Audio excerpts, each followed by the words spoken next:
చదువుతో సంబంధం లేని ఉద్యోగాలు లక్షల్లో రాబోతున్నాయి. అది గిగ్ వర్కర్స్. ఈ పండగ సీజన్‌లో తాత్కాలిక సిబ్బంది రిక్రూట్‌మెంట్‌కి డిమాండ్ జోరుగా ఉండబోతోంది. ఈసారి వ్యాపార సంస్థలు దాదాపు 2.5-2.7 లక్షల పైచిలకు నియామకాలు చేపట్టనున్నాయి. ప్రధానంగా ఈ-కామర్స్, లాజిస్టిక్స్, క్విక్ కామర్స్, రిటైల్‌తో పాటుగా BFSI, బ్యాంకింగ్, ఆర్థిక సేవలు, బీమా తదితర రంగాల సంస్థలు భారీగా రిక్రూట్‌మెంట్ చేపట్టబోతున్నాయి.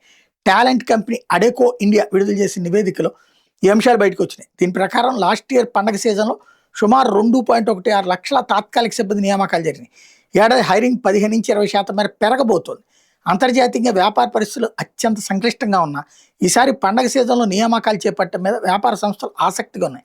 దేశీయంగా వినియోగం పెరుగుతుండడం అనేది రిటైల్, ఈ-కామర్స్, లాజిస్టిక్స్ వినియోగదారులకి ప్రత్యక్షంగా కలవాల్సిన అవసరం ఉండే సంస్థలో నియామకాలకు డిమాండ్ నెలకొంది.